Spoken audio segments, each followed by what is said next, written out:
வணக்கம் பாலமுருகன்.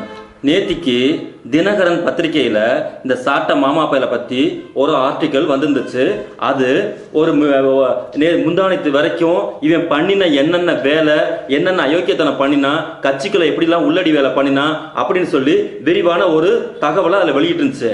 உடனே இந்த மாமாப்பையன் என்ன பண்ணியிருக்கான்னு கேட்டுட்டீங்கன்னா, அதை எடுத்து தன்னுடைய எக்ஸ் பக்கத்தில் எனக்கு ஃப்ரீயாக விளம்பரம் கொடுத்த அங்கிள் கலாநிதி அவர்களுக்கு நன்றி, லவ் யூ அப்படின்னு போட்டிருக்கான். இத மாதிரி ஒரு மானங்கட்ட ஒரு எச்சப்போக்கித்தனமான வேலை வேற ஏதாவது இருக்கா? அந்த செய்தி என்னன்னு கேட்டுட்டீங்கன்னா, இவன் மேல குற்றம் வாசித்திருக்கக்கூடிய ஒரு செய்தி. நீ ஒன்னா நம்பர் கேடுகிட்ட பைய, திருட்டு பைய, அயோக்கிய பைய, மொள்ள மாதிரி பையன் சொல்லிட்டு அந்த வார்த்தைகளுக்கெல்லாம் என்னென்னலாம் உள்ள அர்த்தம் இருக்கோ அத்தனை அர்த்தத்தையும் மிக விரிவாக அந்த கட்டுரையில விளக்கமா எழுதியிருக்கிறாங்க. நீ ஒரு யோக்கியவன், நீ ஒரு பரிசுத்தமான ஒரு புனிதன் அப்படின்னு நீ ஒரு மனுஷன் நீ நினைச்சிட்டு இருந்தேன்னா, என்னடா என்னைய பத்தி தவறான கருத்துக்களை ஃபுல்லா அரை பக்கம் பேப்பர்ல விளம்பரமா போட்டிருக்கீங்களே, நான் என்னுடைய தன்மானமும் என்னுடைய நற்பெயரும் என்ன ஆவது அப்படின்னு சொல்லி நீ உனக்குள்ள பொங்கி இருந்துச்சுன்னா நீ என்ன பண்ணுவ? உடனே அங்கு விளக்கம் கேட்டு ஒரு நோட்டீஸ் கொடுத்துருப்ப வக்கீல்கள் மூலமா. என்னைய பத்தி தவறான தகவல்கள் எதுக்கு நீங்க போட்டீங்க, நீங்க 2 நாளைக்குள்ள மன்னிப்பு கேட்கலன்னா உங்க மேல நான் சட்ட நடவடிக்கை எடுப்பேன் அப்படிங்கிறது தானே ஒரு நேர்மையாளருடைய வாதம். இந்த மாமா பையன் சொல்லியிருக்கிறான், எனக்கு நீங்க விளக்கம் கொடுத்த ஒரு காரணத்துக்காக உங்களுக்கு நன்றினா, அப்போ அந்த செய்திகள் இருக்கக்கூடிய அத்தனை தரவுகளும் உண்மை, அப்பட்டமான உண்மை அப்படிங்கிற ஒரு விஷயத்தை இவனை ஏத்துக்கிறாங்கிறதான அர்த்தம். அந்த அறிக்கைக்குள்ள என்ன சொல்லியிருக்கு? அங்க 2 பேர்த்த பிடிச்சிருக்காங்க, சஞ்சய், நவீன். அவனுக்கு 2 பேரும் என்ன சொல்லிட்டாங்க? இவன் தான் ஏகப்பட்ட காசுகளை வெளிநாட்டுல இருந்து ஆட்டையா போட்டிருக்கான். எதன் அடிப்படையில் ஆட்டையா போட்டிருக்கான்னு கேட்டுட்டீங்கன்னா, விடுதலை புலிகளுடைய அமைப்புகள்ல இருந்து இங்க மறுபடியும் தமிழ்நாட்டுக்குள்ள ஒரு ஆயுத புரட்சியை தயார் செய்து இலங்கையில மறுபடியும் ஒரு மீள் விடுதலை கட்டமைப்பா, விடுதலை புலிகள் கட்டமைப்பை உருவாக்க போறோம். இது இல்லாம உங்களுக்கு எல்லாம் வெடிகுண்டு ட்ரைனிங் கொடுக்க போறேன். அதுக்காக நீங்க பேமெண்ட் சோர்சஸ் கொடுங்க. அதுல பாதியை நான் கட்சிக்காக செலவு பண்ணினது போக மீதியை இந்த மாதிரி வேலைகளுக்கு எல்லாம் பயன்படுத்திக்கிறேன்னு சொல்லிட்டு அவங்க 2 பேரும் பகிரங்கமான வாக்குமூலம் கொடுத்திருக்காங்க. நான் லூசுதாங்க, நான் லூசுதான் பார்த்தாலே தெரிகிறது. ஆயுதம், வெடிகுண்டு தயாரிக்க போறது, பணமெல்லாம் வாங்கினது, இது எல்லாமே உண்மை அப்படின்னு சொல்லி என்னையே உறுதிப்படுத்திருக்கு. அந்த விஷயத்த ஆமாவா இல்லையான்னு சொல்றதை விட்டுவிட்டு இவன் எனக்கு விளம்பரம் கொடுத்துருக்கீங்கன்னா அப்ப நீ செஞ்சிருக்கக்கூடிய அத்தனை போர்ஜரித்தனமும் உண்மையான ப்ரூஃப் ஆகுதா இல்லையா? இது ஒரு பக்கம் இருக்கட்டும். நேற்றுக்கு இந்த என்ன சொன்ன, அப்படி எல்லா பிரச்சனைக்கும் காரணம் நான் தான், நான் என்ஐ ஆபீஸ்க்கு போறேன், அப்பாவி தம்பிகள் ஒண்ணுமே தெரியாத பசங்க, இவங்க வாயில வரலாச்சா கூட சப்பா தெரியாது சொல்லிட்டு இருந்த இந்த ஆளு நேத்துக்கு போனாரா? போகவே இல்லை. ஏன் வரல? என்கிட்ட போய் படுத்துக்கிட்டான். இங்க நடக்கக்கூடிய முக்கியமான விஷயம் என்னன்னு கேட்டீங்கன்னா, இவங்களுக்கு மூடு விழா கொண்டாடுவதற்கான அத்தனை வேலையுமே தெளிவா இந்த சென்ற மத்திய அரசு மோடி கவர்மெண்ட் செய்ய ஆரம்பிச்சிருச்சு. காரணம் என்னன்னு கேட்டீங்கன்னா, எலெக்ஷன் நெருங்க ஆரம்பிக்குது. இவங்களுக்கு கொடுத்திருக்கக்கூடிய பிரிப்பேர் அஜெண்டா பிரகாரம் இவங்க கரெக்டா அதுக்கான ரிசல்ட்டை கொடுக்குறாங்களா அப்படி இல்லையா அதை அவங்க பிளஸ் மைனஸ் போட்டு பார்க்கும்போது ஒன்னு விஷயம் வரலைங்கவும், இவங்க பக்கத்திலே இன்னொரு வேலை என்ன செய்ய ஆரம்பிச்சிட்டாங்க கேட்டீங்கன்னா, நடிகர் விஜய்கிட்ட ஒரு 3 வருஷத்துக்கு முன்னாடியே பேச ஆரம்பிச்சிட்டாங்க. அந்த பேச்சின் அடிப்படையில தான் இந்த அண்ணாமலைங்கிற ஒரு ஆளு பிரஸ் மீட்ல பகிரங்கமா ஒரு வார்த்தையை சொன்னா, அப்படி 2024க்கு பிறகு நாம் தமிழர் கட்சிங்கிற ஒண்ணு இங்க கிடையவே கிடையாது, அடியோட அது காணாம போயிரும் அப்படிங்கிற வார்த்தையை நாம அந்த இடத்துல எடுத்து தெளிவா போட்டிருந்தோம். கூடிய சீக்கிரம் உங்களுக்கு மூடு விழா கொண்டாட போறாங்கடான்னு சொல்லியிருந்தோம். இவருக்கு வானம் பூமியின் வசனம் பேசிட்டு இருந்தாங்க. இன்னைக்கு அந்த விஷயம் நடந்ததுக்கு காரணம், இந்த இடத்துல திமுக அப்படிங்கிற மிகப்பெரிய கோட்டையை அடிச்சு நொறுக்குவதற்காக பிஜேபி இந்த இடத்துல மிகப்பெரிய வேலையை செஞ்சுக்கிட்டு இருக்குங்கிறது பச்சை குழந்தைகளுக்கு கூட தெரிஞ்ச விஷயம். அதனால பெர்மனன்ட் சோர்சஸா திமுகவை, ஏன்னா அதிமுக முழுசா முழுங்கி முடிச்சாச்சு.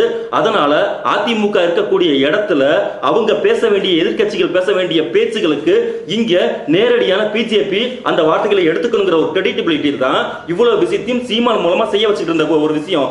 ஆனா 14 வருஷமா இவனுக்கு அனைத்து சுதந்திரத்தையும் கொடுத்து இந்த வேலையெல்லாம் செய்ய சொல்லும் போது இவன் வெறும் பேச்சு தான் பேசிட்டு இருக்கானே தவிர பிள்ளை பிழைக்கவே இல்லைங்கிறது அங்க அவங்களுக்கு ரிசல்ட்டா தெரிஞ்சு போச்சு. அதனால ஒன்னா நம்ம டம்மி பீஸை கொண்டுட்டு வந்து சரி ஓகே எதிர்த்து பேசுன்னு சொல்லி பேசும்போது கடைசி வரைக்குமே இந்த டம்மியாவே இருக்கிறான். அதனால இவன் இனிமே சுத்தப்பட்டு வரமாட்டான். அதனால இவனுக்கு ஆல்டர்னேட்டிவ் சோர்சஸ் வந்து நம்ம தயார் பண்ணணும்னு சொல்லி ஆர்எஸ்எஸ் மிக தெளிவா 3 வருஷத்துக்கு முன்னாடி அந்த வேலையை செய்ய ஆரம்பிச்சிட்டாங்க.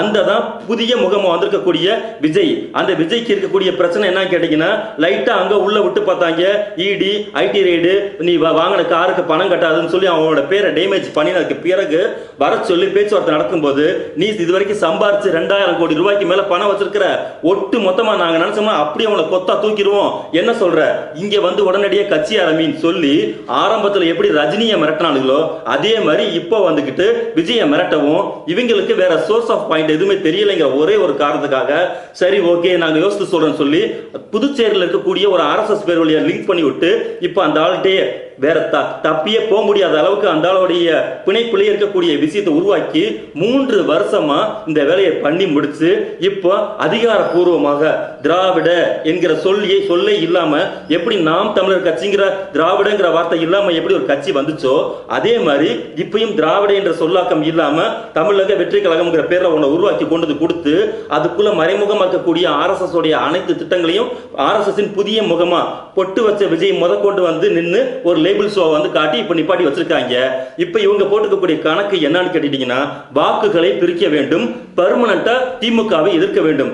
இந்த விஷயத்துல சீமான் வாக்குகள் பிரித்த சதவீதம் மிக மிக குறைவு. ஏன்னா அந்த ஆள் வந்து பேசிக்கலாவே வந்துட்டு ஒரு ஸ்டார் வேல்யூவே இல்லாத ஒரு டம்மி பீஸ். ஆனா இப்ப கிடைச்சிருக்கக்கூடிய பீஸ் வந்துகிட்டு நல்ல ஸ்டார் வேல்யூ இருக்கக்கூடிய ஆளு. அதனால ஒரு ஆளு தான் ஒரு கத்தி, ஒரு உரைக்குள்ள ஒரு கத்தி தான் இருக்கணுங்கிற மாதிரி ஒரு ஆளு தான் ஓட்ட பிரிச்சோம்னா தான் நம்ம உள்ள வர முடியும். இவன் ஒரு பக்கம் ஓட்ட பிரிச்சு இவன் ஒரு பக்கம் ஓட்ட பிரிச்சா வழக்கம் போல யார் ஜெயிச்சுட்டு போயிருவா, திமுக ஜெயிச்சுட்டு போயிருவாங்கிற காரணத்துக்காக யாராவது ஒரு ஆளை அடித்து காலி செய்ய வேண்டும்ங்கிற அடுத்த கட்டத்துக்கும் ஆர்எஸ்எஸ் வந்ததன் விளைவுதான் இந்த என்ஐஏ ரைடுங்கிறது வந்து நின்று இருக்கு. இப்போ கரெக்டா யோசனை பண்ணி பாருங்க மக்களே, என்னைக்கு சூழ்நிலையில கட்சி ஆரம்பிச்ச உடனே அன்னைக்கு சீமானுக்கு ஆப்பு வருது. அதே மாதிரி சீமான்கிறவருக்கு அந்த ஆளுக்கு கொடுக்கக்கூடிய ரைடு என்ன கேட்டீங்கன்னா, அசைன்மெண்ட் என்ன கேட்டா, நீ போய் அதிமுக ஜாயின் பண்ணி அங்க இருந்து கூட்டணிக்கு போன்னு சொல்லி அவனுக்கு ஆர்டர் கொடுக்கவும் இந்த ஆள் வந்துகிட்டு அதுக்கு உனக்கு 1000 கோடி ரூபாய் கூட பணம் தர்றோம், நீ போய் அவங்க கூட்டணி போகும்போது இந்த வார்த்தை இந்த ஆளை வெளியில சொல்லி வளரி வச்சுட்டா. அப்படி 1000 கோடி ரூபாய் என்கிட்ட பேசியும் நான் வீர தமிழ் மனுக்கு ஆம்பளைக்கு பிறந்தவன் பிரபாகரனுக்கு பிறந்தவன் சொல்லி இங்க வெளியில வந்து வீரவசனம் பேசவும் அவங்க காண்டா ஆயிட்டாங்க.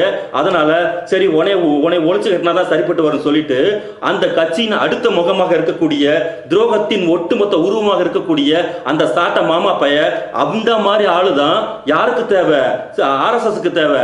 அப்போ அவனை கரெக்டா கணக்கு பிடிச்சு எடுத்துட்டு வந்து அவனை ஃபெமிலியர் நோக்கத்துல கொண்டுட்டு வந்து கட்சியை இரண்டாக உடைப்பதற்கான அனைத்து கட்டமைப்பையும் உருவாக்குறான்னு நம்ம சொல்லவும் அதே வேலையை பிளஸ்ஸா கொண்டுட்டு வந்து இப்ப வச்சு இவனை வேணா வச்சு நம்மளுடைய அடுத்த கட்ட வேலையை பார்க்கலாமான்னு பிளஸ் மைனஸ் கணக்கு போட்டு பார்க்கும்போது அந்த கணக்குல வந்து சாட்ட மாமா பையில வந்துகிட்டு ஃபெயில் ஆயிட்டான். அதுக்கு காரணம் முன்னாடி இருக்கக்கூடிய விஜய்ங்கிற மிகப்பெரிய பிம்பம். ஆகையால இவனுங்களை அடிஷனலா வளர்த்து விடலாம் அப்படிங்கிற எண்ணத்தை விட இவனுங்களை ஒட்டு மொத்தமா காலி பண்ணி சப்சாட சோழியை ஒழிச்சு விட்டலாம். நமக்கு இன்னைக்கு சூழ்நிலைக்கு விஜய் போதுங்கிற முடிவுக்கு ஆர்எஸ்எஸ் வந்ததின் விளைவுதான் இந்த ரைடு போனது வந்தது எல்லாமே. அதாவது இந்த 14 வருஷமா இவனுக்கு பேசாத பேச்சையா இந்த 2 நாள்ல 3 நாள் இங்க பேசுற போறாங்க. ராஜீவ் காந்தி ஒரு மாபெரும் இந்தியாவின் மிகப்பெரிய பிரதம அமைச்சரையே நாங்க தான்டா கொன்னவனு போற போக்குல யாருக்காவது இந்த தடித்த வார்த்தை வருமா? இது வந்து எப்பவுமே விடுதலை புலிகளே வந்துகிட்டு துன்பையல் சம்பவம் தான், அதற்கு நாங்க பொறுப்பேற்றுக்கே மாட்டோம், ஏன்னா அந்த வேலையை நாங்க செய்யலன்னு சொல்லி விடுதலை புலிகள் பிரபாகரனே உங்களுக்கு அறிவிப்பா சொல்லிக்கக்கூடிய விஷயம் தாண்டி இவன் பொது மீட்டிங்ல வந்துகிட்டு நாங்க தான் கொண்டு சொல்லும் போது அப்ப எல்லாம் கைது செய்யப்படாத இந்த அமலாக்கத்துறை, இந்த ஐடி, இந்த மத்திய அரசுல இருக்கக்கூடிய சிபிஐ உளவா எல்லாமே வந்துகிட்டு இப்ப திடீர்னு வந்ததுக்கு காரணம் அரசியல் கணக்குல இவனுங்களுக்கு கொடுத்திருக்கக்கூடிய டெஸ்ட்ல சுத்தமா 0 வாங்கினதான். ஆகையால நீங்க இருக்க வேண்டிய இடத்துக்கு தெளிவா போய் சேருங்க அப்படிங்கிற ஒரு முடிவு தான் இன்னைக்கு இந்த சாட்ட மாமா பயலுக்கு கிடைத்திருக்கக்கூடிய அந்த தரவுகளின் அடிப்படையில் மொத்தமா கவர்மெண்ட் வெளியில அறிவிப்பு பண்ணிருக்கக்கூடிய விஷயம். இதுல துணை செய்தி என்னன்னு கேட்டீங்கன்னா, இந்த விஜய் இருக்காரு பாத்தீங்கல்ல, இந்த விஜய்க்கும் இதே அசைன்மெண்ட் தான் கூடிய சீக்கிரம் நாங்க கொடுத்துருக்கக்கூடிய பக்க அசைன்மெண்ட்டை நீ ஓட்ட பக்காவா பிரிச்சு குறைந்தபட்சம் எம்எல்ஏவுக்கு உள்ள கொண்டுட்டு போய் உள்ள உட்காரணுங்கிற அசைன்மெண்ட் தான். இதை இந்த விஜய் செய்யலைன்னா இங்க நடக்கக்கூடிய இப்ப நாம் தமிழர் கட்சிகள் இருக்கக்கூடிய இதே கூட்டும் ஒரு இதுவும் உங்களுக்கு வந்து சேருங்கிறது எங்க நல்லா தெரிஞ்ச விஷயம் தான். ஏன்னா நீங்க செல்ஃபி எடுத்தே மக்களை ஏமாத்திடலாம் அப்படிங்கறதெல்லாம் நீங்க இந்த தமிழ்நாட்டில் நடக்காது. ஏன்னு கேட்டீங்கன்னா வாயை திறந்து நீங்க முதல்ல பேசணும். நீங்க 3 அறிக்கையில 300 மிஸ்டேக் எழுத்துப்பிழை அதுல காரி துப்பிக்கிட்டு இருக்காங்க. அதுக்கு முதல்ல வந்துகிட்டு நீங்க ஒழுங்கா பதில் சொல்லுங்க. தெளிவாக கடைசியாக சொல்லிக்கிறோம், தமிழ்நாட்டுக்குள்ள நீங்கள் என்னதான் குட்டிக்காரணமா கலாட்டா அடிச்சாலும் சரி, என்னென்ன மாய வித்தைகள் பண்ணினாலும் சரி, தமிழ்நாட்டில் நடப்பது திராவிடர் இயக்க ஆட்சி, திராவிட முன்னேற்ற கழகத்துடைய ஆட்சி, திராவிட பாரம்பரியத்தின் ஆட்சி. ஒவ்வொரு தனி மனிதனுடைய உள்ளத்துக்குள்ளேயும் திராவிடத்துடைய அந்த ரத்த நாளத்துல அந்த திராவிடர் இயக்கத்துடைய கொள்கைகள் உள்ள போயிருக்கு. அதனால நீ எத்தனை நூற்றாண்டுகள் கிடைச்சாலும் இங்க இருக்கிறவனை நீ அசைக்கவும் முடியாது, ஆட்டவும் முடியாது.